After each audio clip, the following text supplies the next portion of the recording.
Tonight, flights delayed, paychecks missed, and food stamps running out.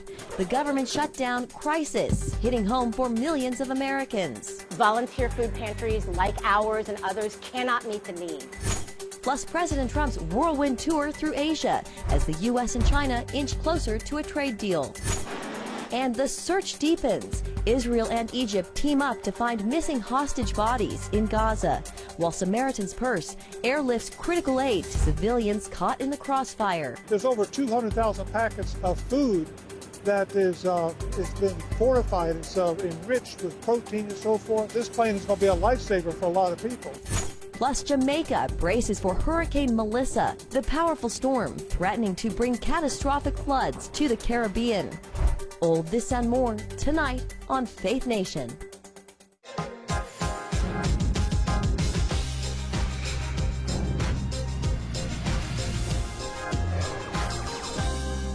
Negotiations to reopen the government at a stalemate tonight as the shutdown enters week 5. Good evening in Washington. I'm Jenna Browder. Time is running out for 42 million Americans who rely on federal assistance to put food on the table. The SNAP program, which helps about 1 in 8 Americans buy groceries, is expected to run out of money by the end of the week.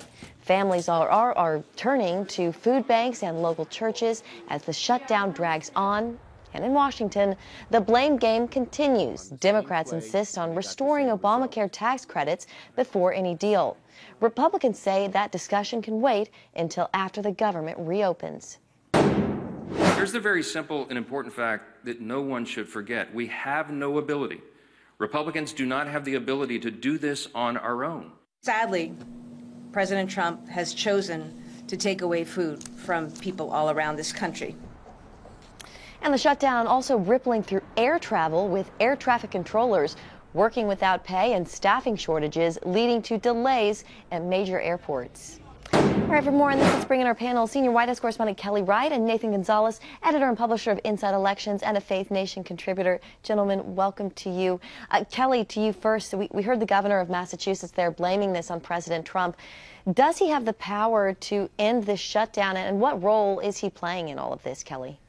Well, Jenna, good evening to you. First of all, the governor of Massachusetts is charging the president as being responsible for this government shutdown. The president, however, is actually stating that he wants to get Democrat and Republican leaders together and let them offer him a way of getting the government reopened and then cutting a deal to avert everything else that's happening right now with the federal workers being laid off, some of them furloughed, some of them without jobs, and of course that SNAP program that's going to impact 42 million people who rely on SNAP for their food supplements. The president indicated on Friday he would try to move some things around for some funding that could be provided to alleviate that. That has not happened thus far. And Everett Kelly, the American Federation of Government Employees national president, says it's time for Congress to get back to doing what it has to do, and that is to lean into a clean CR, get that done, because he added the shutdown is causing far too much pain for too many Americans. Yeah, you know, Nathan, when we talk about SNAP running out of funding at the end of this week, both sides seem to be waiting to see who the public will blame. What's your sense, Nathan, on which way things are leaning right now? And do you think one of the sides is maybe close to having to concede? Well, the important thing is that right now both sides believe they have the political advantage, and as long as that is the case, then neither side is going to want to compromise. I think the SNAP benefits are something that has a broader impact outside of the D.C. Beltway, but even if that happens and those benefits don't arrive to the people who receive them, it's still going to be a little bit of time before we know the political fallout, right? Those benefits won't get received, and then pollsters will go into the field and ask people, how do you feel? Who do you blame for this? And it's going to take another couple of days to digest those results, and so we're talking still about a multi-day process before knowing how that plays out. And I think it's important to remember, now that Arizona Democratic Senator Ruben Gallego of Arizona, he was saying, he was at the Capitol doing an interview, and he said, look, Democrats, we want to have these discussions about compromise, but House Republicans haven't been at the Capitol in weeks, and the president is in Asia, doing work in Asia. And so it's the interesting tidbit is that Republicans House Republicans not being around at the Capitol, how long can they do that? I think before the public is saying, hey, they're not even coming to the table. You mentioned President Trump's trip in Asia. He's there for a 6-day, 3-country swing. He landed in Malaysia yesterday, Japan today. Several trade agreements have been announced. And then Trump presided over the signing of a peace agreement between Cambodia and Thailand. The most anticipated event, though, comes Thursday when Trump meets with Chinese President Xi Jinping in South Korea. Kelly, Treasury Secretary Scott Bessent has announced a trade framework between the U.S. and China. It does seem like the U.S., the Trump administration, is optimistic here heading into this visit. There is potential for that. The reason why the president is optimistic is, as he stated on Air Force One during a gaggle, that he says that he believes he and Xi will have a great meeting this week. The world is watching very closely, as many people know, because these are the 2 largest economies in the world. So while the president is making trade deals with various countries in Asia during this trip, he is scheduled to meet with Xi this week, as you know, and of course this is very important.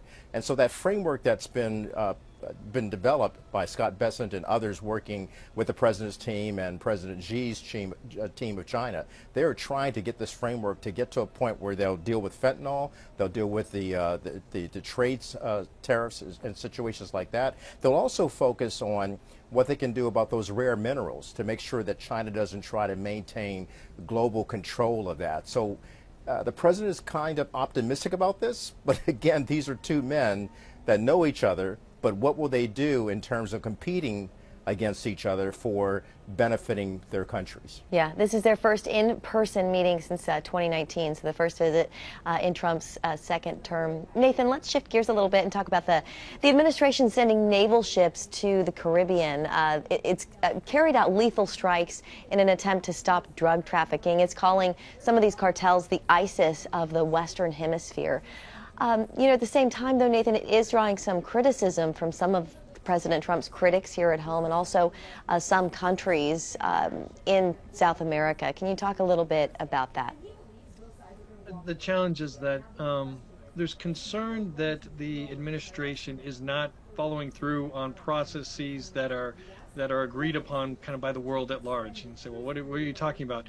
That the president and the White House tends to declare that we are, either war or crisis or invasions in order to justify certain actions. And there's, concern that rather than going through Congress for declaration of war, or that the boats that are being eliminated and attacked, are they really a threat to the country? Could they even reach the shores of the United States? And maybe it is justified, but right now it's being done without the full transparency, I think, that is expected. And so the concern from other countries is like, well, if the president just decides, oh, you're an enemy of the country, and then just starts moving ships around and shooting things down or blowing things up, that really, what is it justified? And the president believes he's in his right to do it, that they're protecting the country, but the level of transparency, I think, is what is concerning in multiple ways. Yeah, and Kelly, there's an aircraft carrier in the Caribbean right now, a U.S. aircraft carrier, carrying our most advanced technology and military weaponry. I wonder if you might want to weigh in on that. And yeah, I do. The president and the Secretary of War, Pete Hegseth, are sending a clear message to Venezuela as well as Colombia about how they intend to stop narco trafficking into the United States. And they're even talking about, the president's talking about even basically looking at land as well. Will there be a land incursion? So this is putting a lot of people on edge. But the president says that what's happened so far has been highly effective in stopping drug boats from Venezuela and Colombia, expanding strikes on alleged traffickers, and he claims there are no boats anymore, and says sinking them saves American lives from drugs, as well as killing who he believes are enemies to the United States because of bringing illegal trafficking of drugs here. Okay, we just have a few seconds left, but I want to ask you guys about the New York City mayoral race. House Minority Leader Hakeem Jeffries has given a last-minute endorsement to Democratic Socialist Zohran Mamdani. Nathan, maybe just a few seconds, and then Kelly will get your thoughts. I mean, Jeffries is ultimately a New York Democrat who wants Democrats to be in control of as many offices as possible, but it comes with some risk, right? What's good for the city of New York is not necessarily good for the Democratic Party national brand and other Democrats around the country. So that's why he was slow to do this. Yeah. Kelly, last word? So real quickly, Speaker of the House Mike Johnson says what has happened now is that the Democrat Party has lost its way and is actually abdicating its responsibility and its forward thinking to Marxism as well as socialism. Okay, Kelly and Nathan, thank you both. Great to see you this Monday. Turning overseas, the search continues tonight for the bodies of missing Israeli hostages in Gaza. It's been 2 weeks since the deadline for Hamas to return all hostages, living and deceased. Now Israel is allowing outside help into Gaza to find those still missing. Julie Stahl has the story. Israel is allowing an Egyptian team with heavy equipment into Gaza to help search for the bodies of remaining Israeli hostages. This is a technical team only, and none of these personnel are in the military. Now, the Red Cross and the Egyptian team are allowed entry beyond the IDF's yellow line position into Gaza territory to conduct the search for our hostages. All 28 bodies should have been returned 2 weeks ago, but Hamas says they can't find them. President Trump warned Hamas on Saturday he was watching very closely to ensure the terror group returns more bodies in the next 48 hours. He wrote on Truth Social, Hamas is going to have to start returning the bodies of the deceased hostages, including 2 Americans, quickly, or the other countries involved in this great peace will take action. Before leaving Israel for Qatar, Secretary of State Marco Rubio met with the families of 2 American hostages whose bodies are still held in Gaza. He said the U.S. will not rest until their and all remains are returned. Israeli Prime Minister Benjamin Netanyahu made it clear that Israel's security is in its own hands and it will decide which countries take part in the peacekeeping force in Gaza.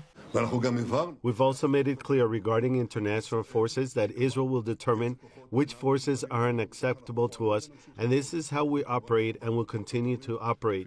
This is, of course, acceptable to the United States as well, and its most senior representatives have expressed in recent days Israel is an independent state.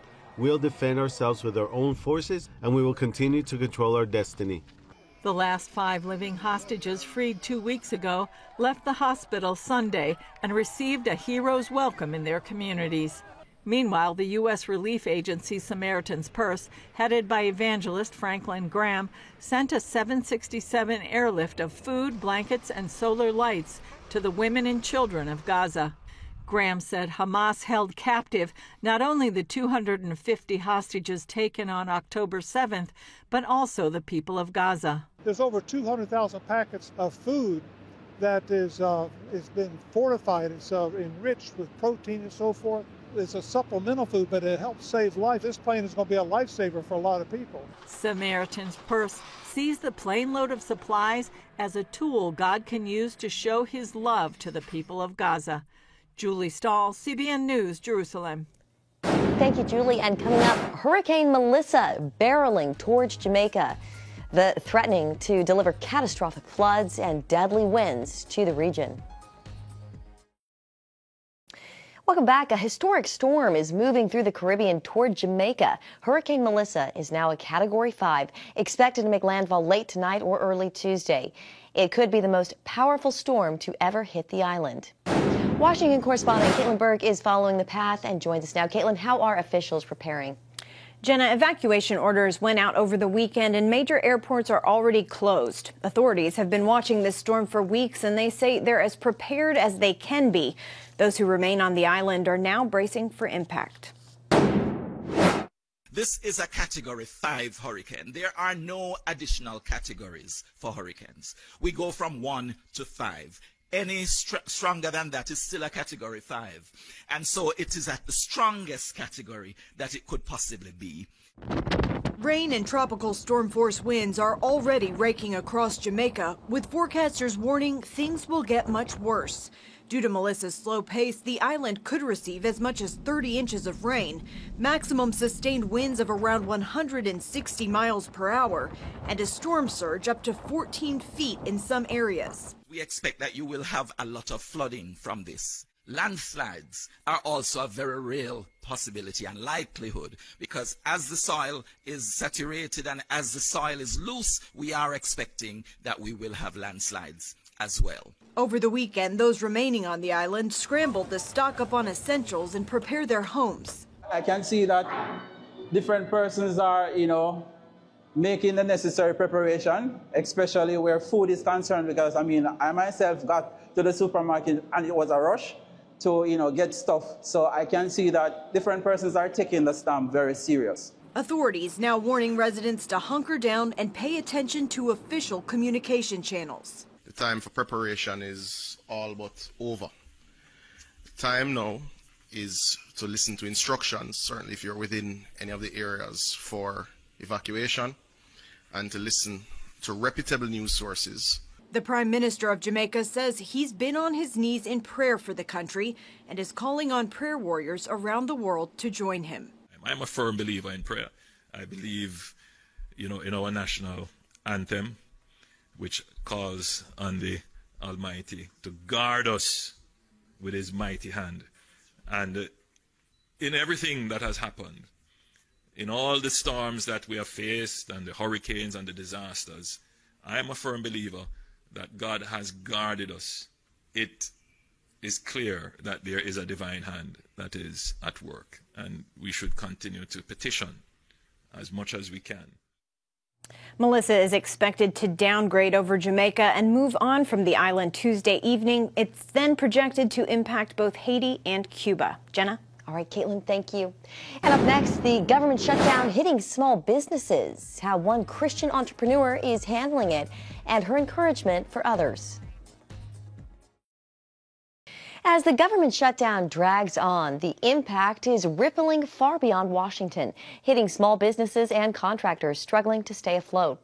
One Christian entrepreneur is stepping up to help. Rebecca Contreras joins us now. She is the CEO of the consulting firm Avantgarde LLC, and she's finding creative ways to support her team through the shutdown. She's here to share how her faith is shaping her leadership in this challenging season. Rebecca, welcome. So tell us a little bit about Avantgarde LLC and how the shutdown has affected you, Rebecca. Well, thank you for having me and allowing me to share my story. I think I am one of over millions of impacted federal contractors that work with the federal government.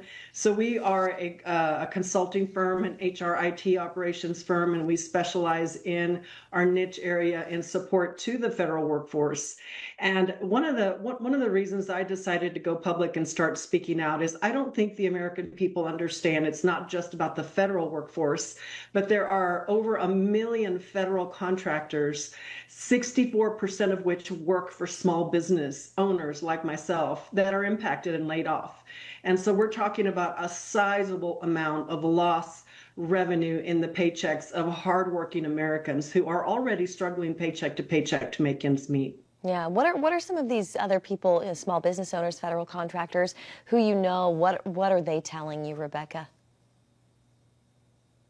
What I'm hearing across the board as I talk to colleagues and small businesses all across different parts of America is that everybody's hurting. Just this morning, there was a press conference where the administrator of SBA talked about the impact to small business. We're talking about 1 in 5 small businesses across America are going without revenue. These are businesses that are impacted by the closure of the federal government. I'll give you a metric, an example. Unlike my business that works exclusively with the federal government and we have loss of wages and revenue, we have $4.5 billion in SBA loans that are issued to small businesses like mine all across the country that are not able to get small business loans because the government is shut down and nobody's home. Yeah. And so I'm hearing with the colleagues that I'm working with, they're not only losing sizable revenue that will never be recovered.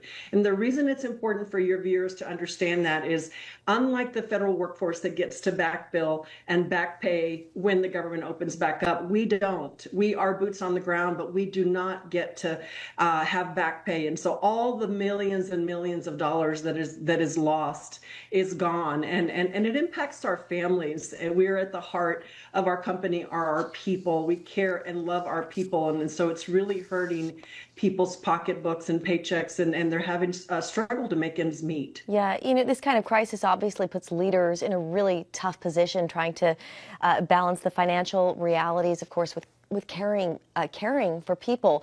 We mentioned that you were finding some creative strategies to help your team. Rebecca, could you talk a little bit about that?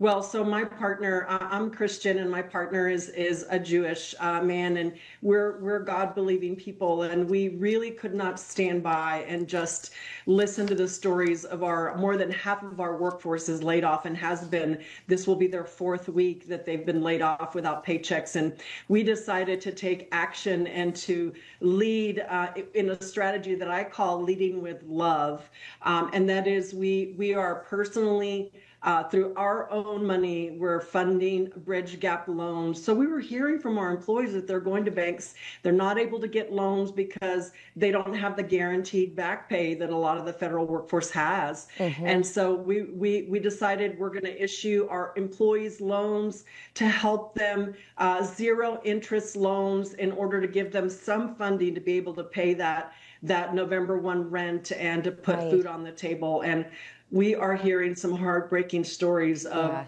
single moms on our team, elderly senior citizens on our team that are having to care for not only their loved ones, but one particular employee has a brother who had a stroke who she's caring for at home, and our Bridge Gap loan is going to help her in order to mitigate that gap. So we had amazing to act as owners. Yeah.